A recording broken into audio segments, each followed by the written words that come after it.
Merci Seigneur.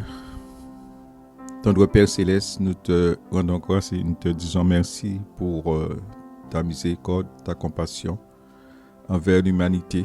Merci pour l'œuvre de la croix. Que ton nom soit béni, glorifié, au nom puissant de Yeshua. Amen.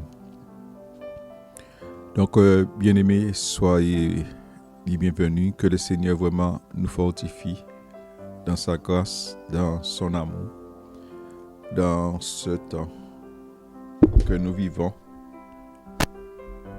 Au nom puissant de Yeshua, que la paix d'Élohim qui surpasse toute intelligence puisse garder nos cœurs et nos pensées en notre elle vivant.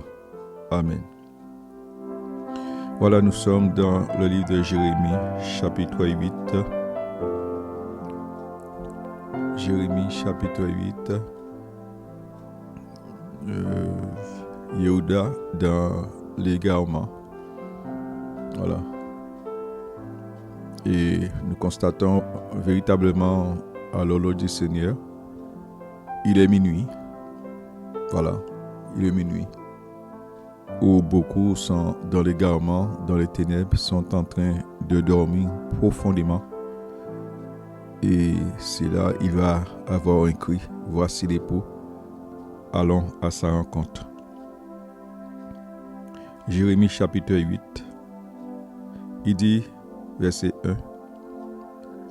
1. En ce temps-là, déclaration de Yahweh, on sortira les eaux des rois de Yehuda et les eaux de ses chefs, les eaux des prêtres et les eaux des prophètes et les eaux des habitants de Jérusalem hors de leur sépulcre, et on les étendra devant le soleil, devant la lune et devant toute l'armée des cieux qu'ils ont aimé,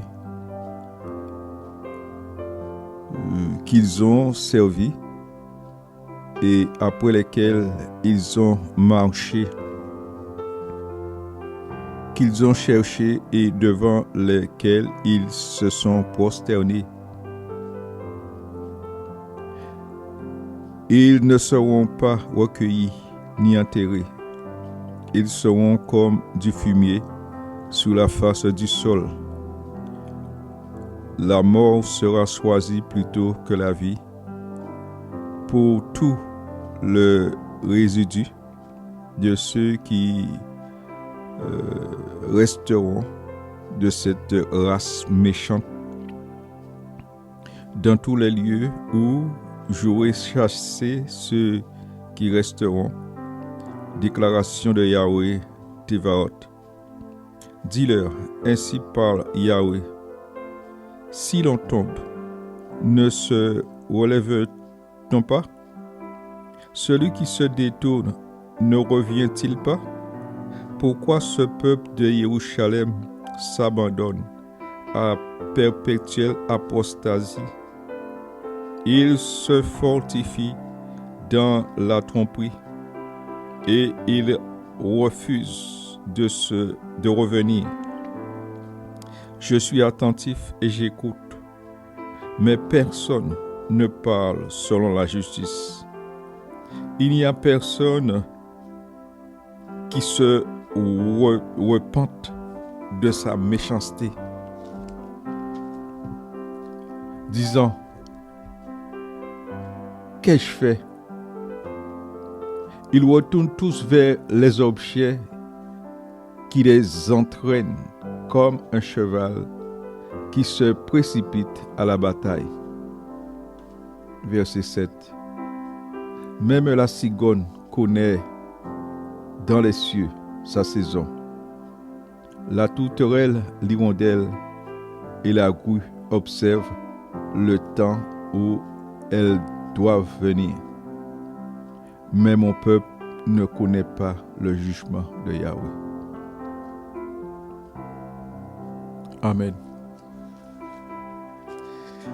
Voilà le constat que Yahweh fait sur Yehuda. C'est-à-dire, même les chefs de Yehuda ne connaissent pas le jugement. C'est-à-dire qu'ils n'ont pas le discernement. Ils s'abandonnent à des traditions humaines, en quelque sorte la sorcellerie. Voilà. Ils élèvent d'autres Elohim. Voilà.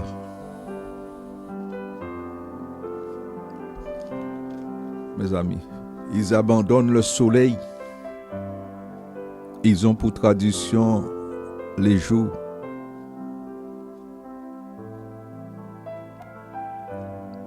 Et Yahweh en a horreur de toutes ces choses.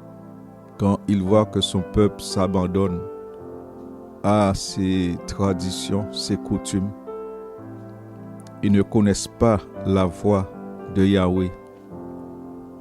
C'est pourquoi il dépêche Jérémie pour aller sonner le chauffard pour les avertir. Parce que la colère de Yahweh est prête, est à bout. Il est un Elohim qui est lent à la colère, mais riche en bonté et en miséricorde. Et c'est la bonté de l'Éternel qui parle à Yehuda aujourd'hui. Même la cigogne connaît dans les cieux sa saison. La tourterelle, l'hirondelle et la grue observent les temps où elles doivent venir. Mais mon peuple ne connaît pas le jugement. Mon peuple ne connaît pas ma parole. Oui. Les animaux n'ont pas le langage humain,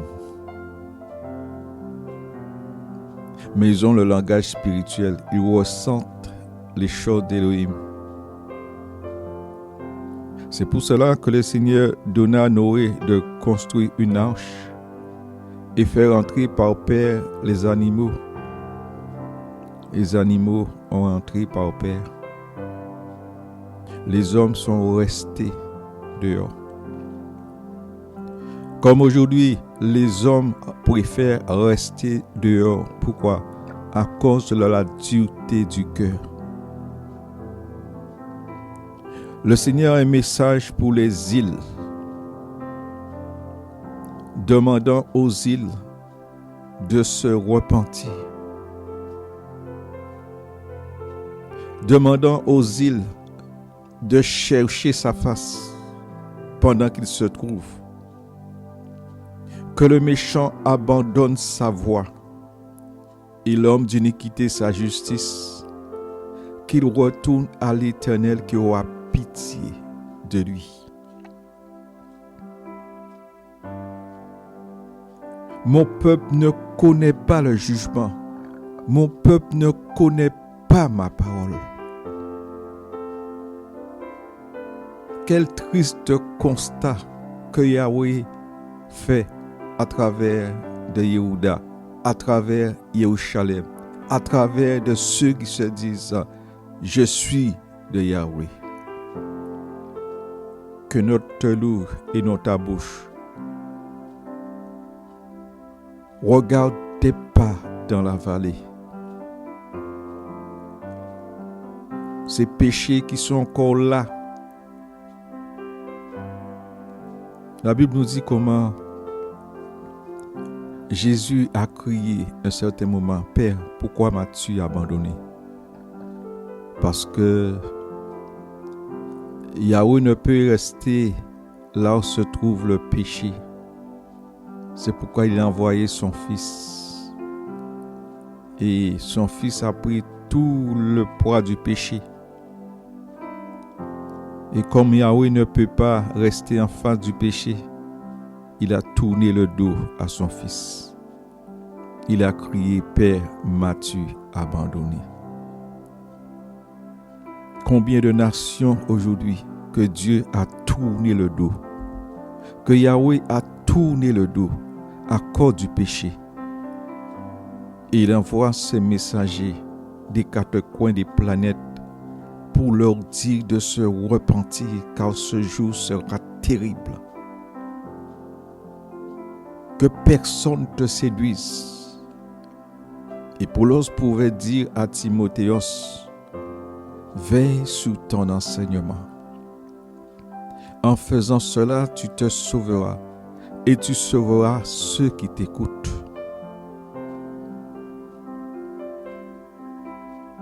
Alléluia. Il dit verset 8, comment dites-vous, nous sommes sages et la Torah de Yahweh est avec nous. Voici la plume de mensonge des scribes s'est mise à l'œuvre pour le mensonge.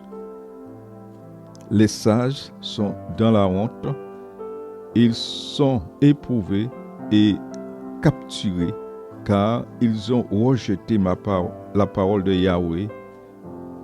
Et quelle sagesse ont-ils? C'est pourquoi je donnerai leurs femmes à d'autres, leurs champs à ceux qui les déposséderont. Car depuis le plus petit jusqu'au plus grand, chacun s'abandonne au gain injuste, tant les prophètes que les prêtres, tous agissent forcément.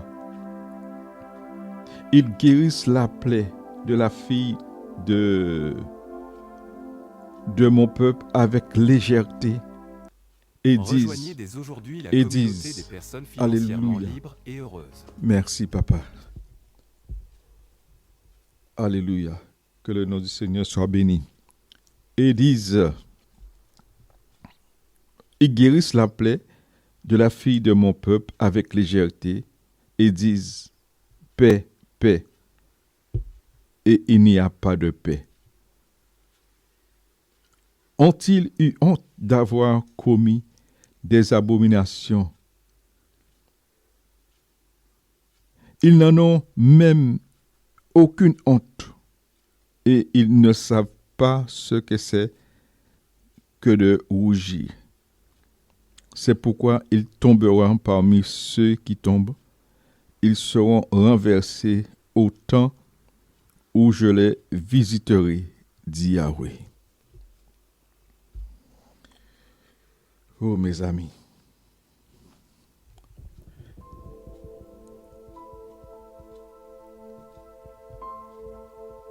voilà comment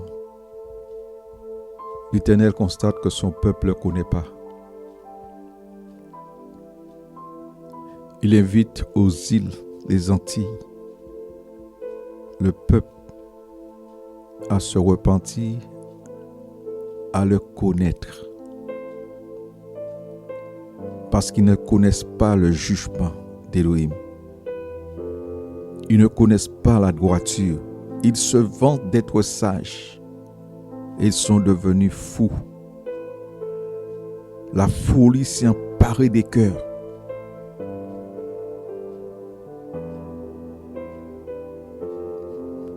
Mes amis.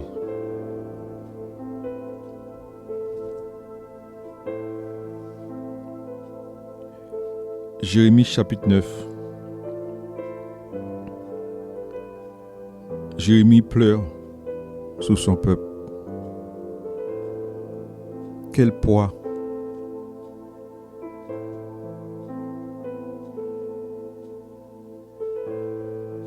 Quel poids que Jérémie ressent. Quel fardeau qu'il porte sur ses épaules à cause du peuple pour les avertir. Jérémie chapitre 9, verset 1.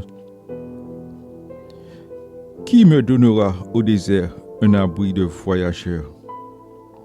J'abandonnerai mon peuple et je m'en irai loin de lui. Car ils sont tous adultères et une assemblée de traîtres. Ils tendent leur langue, leur acte dans le mensonge. Ce n'est pas par la vérité qu'ils sont puissants sur la terre, car ils vont de mal en mal, et ils ne me connaissent pas. Déclaration de Yahweh. Chacun se garde de son ami. Ne fais pas confiance à son frère, car tous les frères dupes, ils dupent, et tout ami marche dans la calomnie. Et chacun se moque de son ami, et on ne parle pas selon la vérité. Ils exercent leur langue à proférer le mensonge. Ils se fatiguent pour faire le mal. Ta demeure est au milieu de la tromperie. C'est par ta tromperie qu'ils refusent de me connaître. Déclaration de Yahweh. C'est pourquoi ainsi parle Yahweh Tevarot. Voici, je vais les fondre. Je les éprouverai. Car comment agir autrement à l'égard de la fille de mon peuple? Leur langue est une flèche qui tue. Ils profèrent la tromperie. Chacun de sa bouche parle de la paix avec son ami, mais au-dedans, il lui dresse des embûches. Ne les punirige pas pour ces choses-là. Déclaration de Yahweh. Mon âme ne se vengerait-elle pas d'une telle nation? Sous les montagnes, j'élèverai mes pleurs et des chants de deuil, et sur les pâturages du désert, des chants de funèbres, parce qu'ils sont brûlés. Plus personne n'y passe. On n'y entend plus la voix des troupeaux. Les oiseaux des cieux et les bétails se sont enfuis. Elles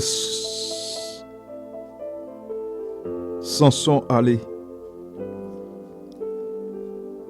Seigneur, aie pitié de ton peuple. Aie pitié de la nation. Chacun se garde de son ami. Ne faites pas confiance à vos frères. Et pourtant, le Seigneur nous dit, le psaume 133, ah, qu'il est doux, agréable, pour des frères demeurer ensemble. Car c'est là que l'Éternel envoie la bénédiction, la vie pour l'éternité. Aujourd'hui, la communion fraternelle a disparu. Et ce peuple pense, lorsqu'il arrivera là-haut, c'est là-haut qu'ils auront la communion fraternelle. Si tu n'arrives pas à aimer ton frère ici-bas, tu ne pourras pas monter.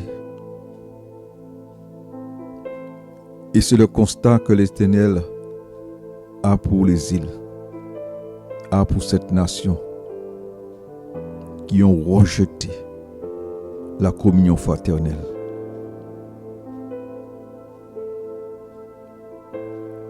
L'Église était en paix dans la Judée, dans la Samarie.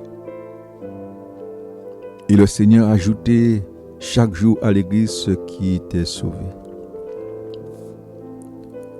Mais aujourd'hui, quel taux de division! Et une maison divisée ne peut subsister. Donc Satan a l'avantage sur nous aujourd'hui. Parce qu'on est divisé. C'est pourquoi Yahweh demande à la nation, demande aux îles de s'humilier.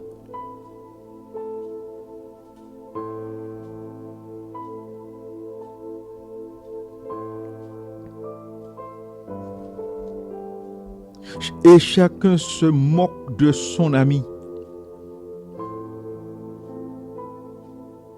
Et on ne parle pas selon la vérité.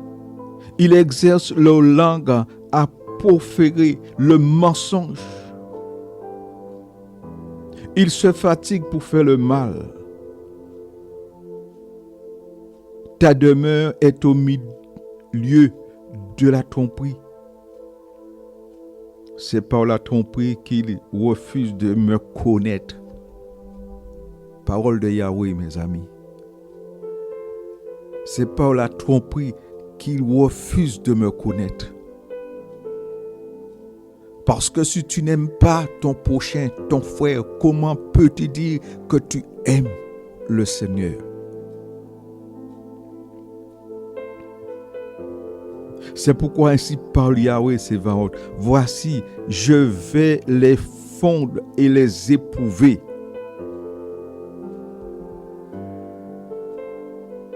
Car comment agir autrement à l'égard de la fille de mon peuple? Leur langue est une flèche qui tue.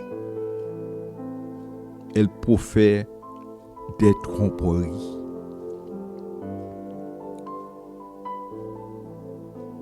Et Yahweh nous l'a dit dans Matthieu 25. L'amour du plus grand homme se refroidira. Nous vivons cet évangile. Nous vivons la prophétie sous nos yeux. Sous nos yeux.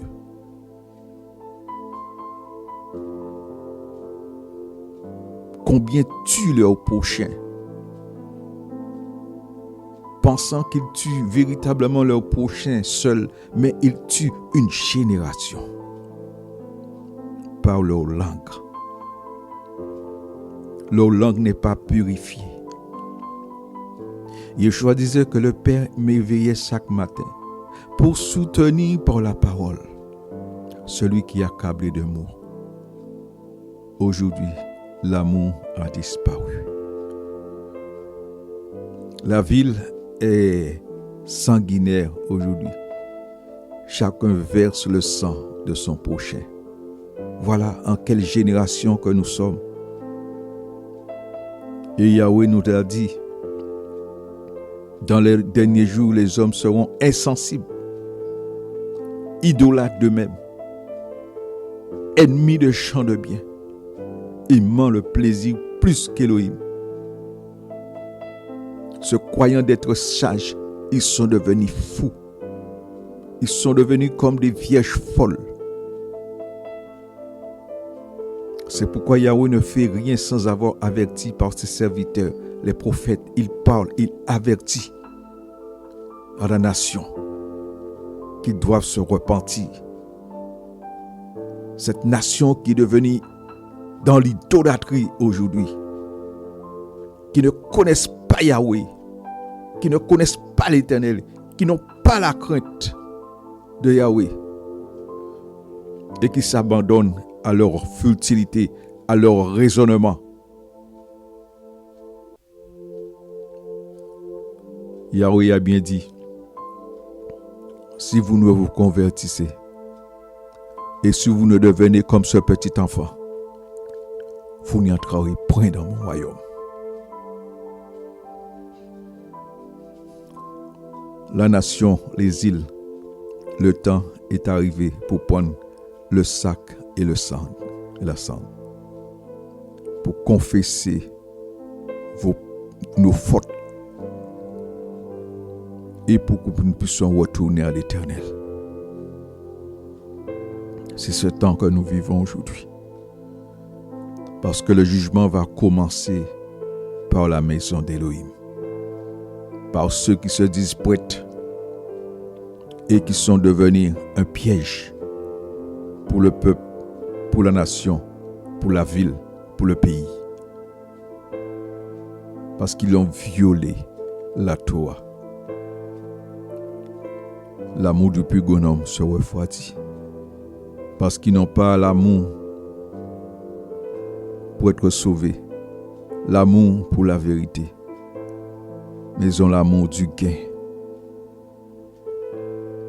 Et quand Yeshua regarde, il me regarde, il voit un peuple adultère qui s'abandonne aux choses du monde, qui court vers les richesses, qui est devenu adultère, pensant, aimant Elohim et aimant l'amour du monde. Adultère que vous êtes. Ne savez-vous pas que l'amour du monde est en inimitié à celui d'Elohim? C'est pourquoi l'Elohim pense et demande à ce peuple de se repentir, de se convertir, de le connaître véritablement. Et c'est pourquoi là, il nous a avertis. Il y en aura beaucoup d'appelés, peu d'élus. Est-ce que tu fais partie d'un élu? Un élu a une manière de marcher. Il marche dans la crainte de l'Éternel. Il tremble devant la face de l'Éternel. Si ton cœur ne tremble plus devant la face du Seigneur, il y a un problème.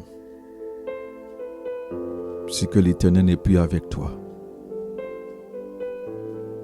Mais tant qu'il y a la vie, souffle de vie, il y a espoir.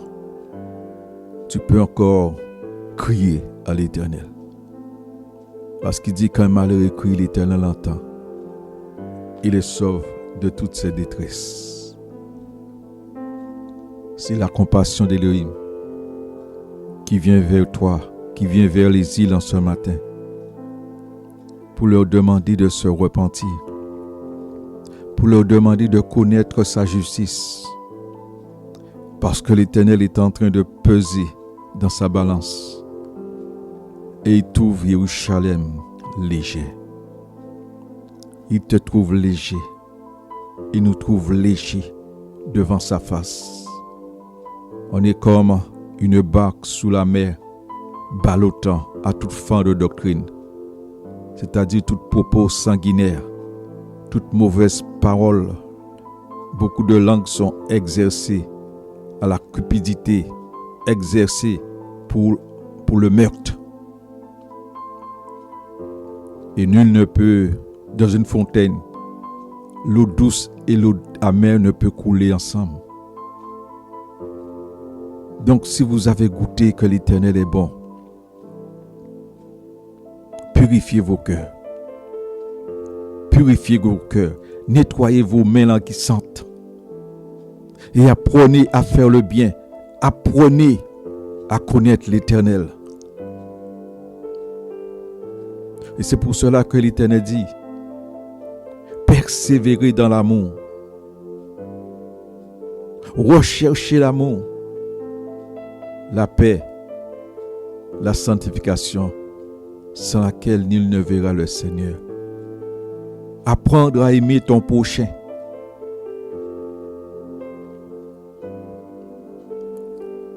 Yomira disait, si ma tête était un réservoir d'eau,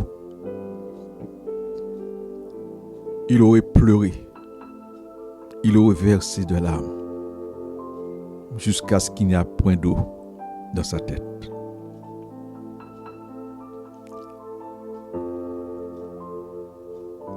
La situation est triste.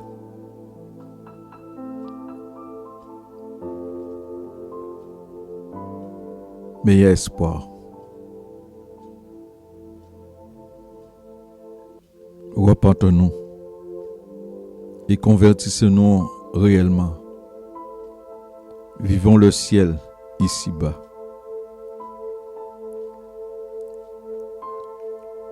Nous qui faisons partie de l'Ecclésia du Seigneur. Il te faut la communion fraternelle. Ce que j'ai contre toi, c'est que tu as abandonné ton premier amour. tu as abandonné la communion fraternelle. Paul dit, lorsque vous vous réunissez, a-t-il quelqu'un qui a reçu un cantique?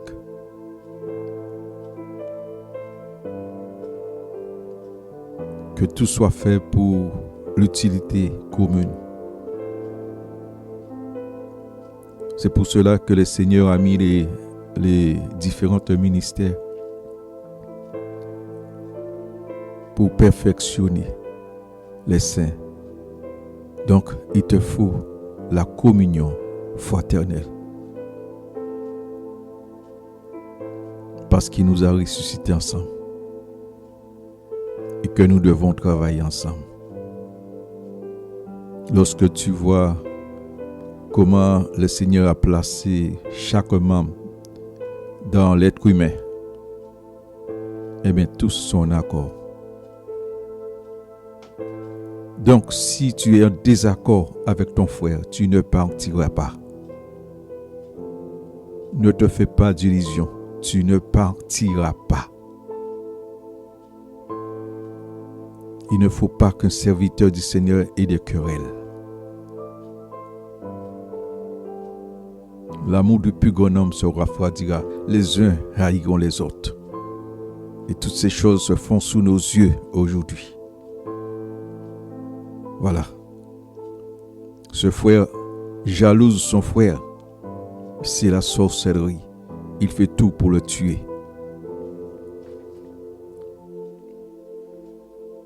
Que Dieu nous pardonne. Que nous puissions nous repentir sincèrement devant le Seigneur. Parce qu'il a blessé, il nous pensera. Et le troisième jour, il nous ressuscitera. Nous sommes à la veille du troisième jour, à la veille de la résurrection, à la veille de l'enlèvement. Est-ce que c'est demain? Je ne sais pas. Mais le Seigneur dit, si vous entendez ma voix, n'endurcissez pas votre cœur. La Bible dit comment le cœur de l'homme est torturé et méchant. Qui peut le connaître? Moi, l'Éternel. C'est pourquoi le Seigneur nous demande de défricher notre terrain, défricher nos cœurs, enlever le mal dans nos cœurs, ce qui combat dans nos membres, parce qu'il veut habiter le cœur de l'homme. Il est temps qu'on arrête de raisonner pour se demander qui sera le plus grand dans le royaume des cieux. Yeshua nous a montré le modèle. Lui qui est des cieux, il est descendu, même dans les régions inférieures de la terre, pour nous montrer l'exemple d'humilité que nous devons avoir. Et il prend un petit enfant, il le met devant les disciples et dit, si vous ne convertissez, si vous ne devenez comme ce petit enfant, vous n'y entrerez point dans mon royaume des cieux. Trop d'hommes, de femmes sont élevés. Il est temps de s'abaisser. Celui qui s'abaisse sera élevé. Paul dit, que servira un homme de gagner le monde entier s'il perd son âme? À quoi cela sert? Parce que le méchant, c'est pour un temps. Le méchant prospère pour un temps. Et aussitôt la mort présente son temps a pris fin. Mais le Seigneur est venu nous donner la vie éternelle. Il est venu nous donner une année de grâce. Donc, combattons le bon combat de la foi. Paul dit, comme un chargeur architecte, j'ai posé le bon fondement et quelqu'un fasse attention de la manière qu'il bâtit sur ce fondement.